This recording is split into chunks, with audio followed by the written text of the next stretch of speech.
Welcome to my channel. Friction का आज हम क्वेश्चन सॉल्व करेंगे। 3 block problem, block on block, SC Verma volume 1, question number 23। बच्चों, जब भी 3 ब्लॉक प्रॉब्लम की क्वेश्चन आती है इसी तरीके से आप सॉल्व कर सकते हैं। अब ये क्वेश्चन आपके सामने है। तो क्वेश्चन ये कह रहा है, find the acceleration A1, A2, A3 of the 3 blocks shown in the figure if a horizontal force of 10 Newton is applied on case 1 2 kg block, case 2 3 kg block, case 3 7 kg block. G की value आपको पता ही है, 10 metre पर second square दे रखी है। μ1 is equal to 0.2, μ2 0.3, μ3 0.00। बच्चों, μ3 का मतलब क्या होता है? μ3 0 का मतलब ये है कि ये एक स्मूथ सरफेस है। स्मूथ सरफेस मतलब फ्रिक्शन लेस सरफेस। अब फोर्स की पावर जो दे रखी है आपको 10 न्यूटन दे रखा है, और जो मास m1 है वो 2 kg है, m2 3 kg है, m3 7 kg है। और हमें क्या निकालना है? A1, A2, A3, मतलब कि तीनों की एक्सेलरेशन हमें निकालनी है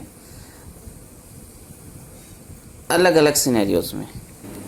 तो हम ये देखेंगे कि आगे कैसे इस क्वेश्चन को सॉल्व करना है। अब बच्चों देखो, हमारा ये जो क्वेश्चन है इसका पार्ट 1 क्या कह रहा है? पार्ट 1 ये कह रहा है कि जो फोर्स हमारी है 10 न्यूटन की वो 2 kg ब्लॉक पे लग रही है। तो सबसे पहले जब भी ऐसे क्वेश्चन आएंगे हमें क्या कैलकुलेट करना है? हमें ये कैलकुलेट करना है कि लिमिटिंग फ्रिक्शन ईच ब्लॉक पे कहाँ और कितनी लग रही है। हमें लिमिटिंग फ्रिक्शन का फॉर्मूला मालूम है। लिमिटिंग फ्रिक्शन का फॉर्मूला जो होता है वो होता है म्यू इंटू एन। जहाँ एन होता है वो नॉर्मल रिएक्शन होता है। नॉर्मल रिएक्शन का मतलब न्यूटन थर्ड लॉ के हिसाब से m इंटू जी आ जाएगा, जहाँ पे m जो है वो मास है और g जो है वो एक्सेलरेशन ड्यू टू ग्रेविटी, जो कि क्वेश्चन में हमें पहले से दे रखा है। g 10 is equal to 10 metre पर सेकेंड स्क्वायर। अब हम कैलकुलेट करेंगे लिमिटिंग फ्रिक्शन। जो 2 kg ब्लॉक है उसकी जो मास हमें पता है, म्यू पता है और जी हमें पता है। तो इससे हिसाब से F is equal to mu N 0.2 into m into g, 10 से 10 कट जाएगा, यानी कि 4 न्यूटन हमारी लिमिटिंग फ्रिक्शन आ गई 2 kg ब्लॉक पे। अब हमें सेकेंड पार्ट जो है, हमें फ्रिक्शन कैलकुलेट करनी है, लिमिटिंग फ्रिक्शन कैलकुलेट करनी है 3 और 7 kg ब्लॉक के बीच की। F is equal to mu N.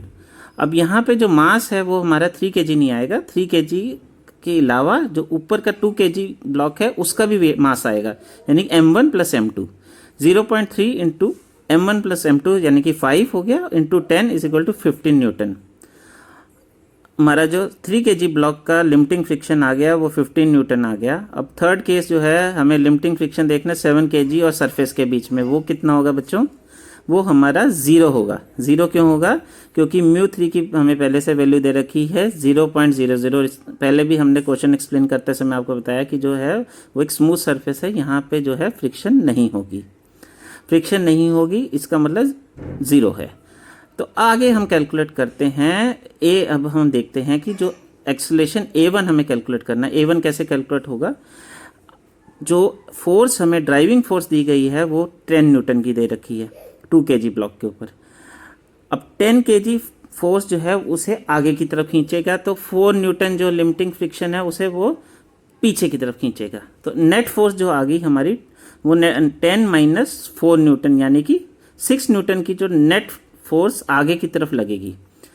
अब हमारे को फ्रिक्शन का जो है वो फॉर्मूला हमें मालूम है। फ्रिक्शन का फॉर्मूला जो होता है वो होता है मास इंटू एक्सेलरेशन।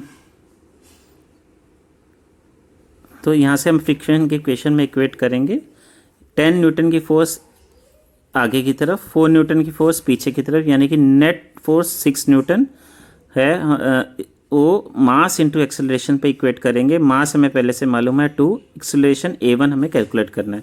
इसको इक्वेशन में पुट करेंगे 6 Newton is equal to 2A1। यहाँ से इजीली हमारा A1 निकल जाएगा, 3 मीटर पर सेकेंड स्क्वायर। अब हम आगे चलते हैं। आगे हमें A2 और A3 कैलकुलेट करना है। इसके लिए हमें ये चेक करना है कि 3 kg और 7 kg का जो ब्लॉक है वो कंबाइंड चल रहे हैं या 3 kg का ब्लॉक जो है वो रिलेटिव मोशन कर रहा है। इसके लिए अगेन हम देखेंगे ये जो 3 kg का जो ब्लॉक है वो लिमिटिंग फ्रिक्शन कितनी दे रहा है 15 न्यूटन की, और 3 kg का जो ब्लॉक है उसके ऊपर ड्राइविंग फोर्स लग रहा है, क्योंकि 2 kg का जो ब्लॉक है उसकी वजह से 4 न्यूटन की फोर्स एक तरफ जा रही थी, तो Newton third law of motion के हिसाब से 4 न्यूटन का जो फोर्स है उसको ड्राइविंग फोर्स दे रहा है। तो इस केस में देखेंगे 4 न्यूटन का जो ड्राइविंग फोर्स है वो 15 न्यूटन की लिमिटिंग फ्रिक्शनल फोर्स से काफ़ी कम है। इसका मतलब there will be no relative motion between 3 kg and 7 kg block, यानी कि both the blocks will move together and having common acceleration. अब ये हमें एक्सेलरेशन कैलकुलेट करना बहुत आसान हो गया। ये एक सिस्टम की तरह हम कैलकुलेट करेंगे, यानी कि 3 kg और 7 kg टोटल वेट 10 kg हो गया, और जो ड्राइविंग फोर्स है वो सिर्फ 4 न्यूटन की इस ब्लॉक के ऊपर लग रही है, वो भी ऊपर वाले 2 kg ब्लॉक की वजह से जो 4 न्यूटन की ड्राइविंग फोर्स आ रही है। m2 + m3 इंटू ए जो कॉमन एक्सेलरेशन होगा हमारा इज इक्वल टू 4 न्यूटन की जो ड्राइविंग फोर्स है। तो यहाँ से हमारा एक आसानी से कैलकुलेट हो जाएगा 4 / 10 = 0.4 मीटर पर सेकेंड स्क्वायर, यानी कि A2 और A3 जो है वो 0.4 मीटर पर सेकेंड स्क्वायर है। अब हमारा पार्ट 1 सॉल्व हो गया है, सॉल्व करेंगे पार्ट 2।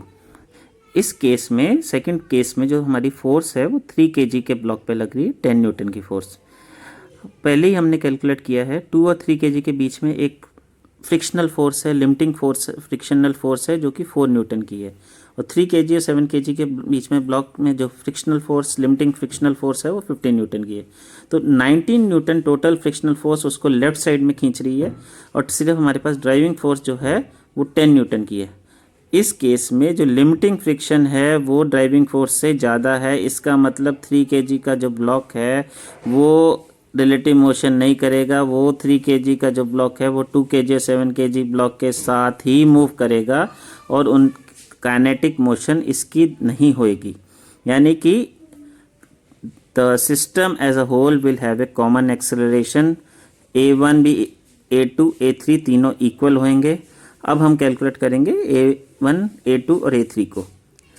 अब हम इसको एक सिस्टम मान लेते हैं, 2 kg 3 kg और 7 kg यानी कि 12 kg का एक ब्लॉक है, और इस पर फोर्स कौन सी लग रही है 10 न्यूटन की लग रही है।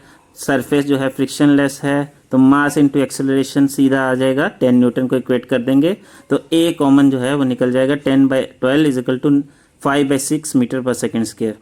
तो इसी से हमारा जो पार्ट 2 है वो सॉल्व हो गया कि तीनों की एक्सेलरेशन इक्वल है, और जो आंसर जो है वो 5/6 मीटर पर सेकेंड स्क्वायर है। में जो 10 न्यूटन की फोर्स लग रही है वो 7 kg ब्लॉक पे लग रही है। 2 kg और 3 kg के ऊपर इंडिविजुअली कोई फोर्स नहीं लग रही, सिर्फ फ्रिक्शनल फोर्स लग सकती है, वो हमने देखना है लिमिटिंग फोर्स है नहीं है, ये पूरा सिस्टम एक साथ चलेगा या अलग अलग चलेगा। इसको पहले हमें कैलकुलेट करने के लिए सबसे पहले हमें ये देखना है कि 3 kg का ब्लॉक जो है वो रिलेटिव मोशन कर रहा है या नहीं कर रहा। इसके लिए हम चेक करेंगे 3 kg ब्लॉक जो है उसके ऊपर फोर्स कौन सी लग रही है, वो 15 न्यूटन की लेफ्ट साइड के ऊपर लग रही है, वो लिमिटिंग फ्रिक्शन है। और उसके ऊपर फोर्स जो है हमारी जो ड्राइविंग फोर्स 7 kg की है वो ही 10 न्यूटन की है, तो मतलब 15 न्यूटन उसको पीछे की तरफ खींच रहा है और 10 न्यूटन 7 kg ब्लॉक को आगे खींच रहा है। तो इसका मतलब 3 kg का जो ब्लॉक है वो रिलेटिव मोशन नहीं करेगा 7 kg के हिसाब से, यानी कि ये दोनों एक साथ मूव करेंगे, both will have move together and have common acceleration. अब हम चेक करेंगे कि जो 2 kg का जो ब्लॉक है वो कुछ रिलेटिव मोशन अब दे रहा है 3 kg के हिसाब से, तो उसको चेक करने के लिए हम एक सूडो फोर्स का कंसेप्ट इंट्रोड्यूस किया है, कर रहे हैं यहाँ पे सूडो फोर्स चेक करेंगे। जो 2 kg का जो ब्लॉक है उसको हम पहले इक्वेट करेंगे एक्सेलरेशन जो कंबाइंड हमने पिछले पार्ट 2 में कैलकुलेट की थी 5/6 मीटर पर सेकेंड स्क्वायर, उसको लगाएंगे और फोर्स निकालेंगे। 2 kg का जो ब्लॉक है उसके ऊपर नेट फोर्स आ रही है 2 × 5/6 = 10/6 न्यूटन। तो इस केस में भी जो सूडो फोर्स हमारी आई है वो 4 न्यूटन का जो लिमिटिंग फोर्स है उससे काफ़ी कम है। इसका मतलब कि this block will also not have any relative motion, मतलब काइनेटिक फ्रिक्शन यहाँ पे नहीं हो रही है, सिर्फ स्टैटिक फ्रिक्शन हो रही है। इसका मतलब ये है कि ये तीनों के तीनों ब्लॉक जो हैं ये एक साथ मूव कर रहे हैं, as it was the case in part 2, both every block will move together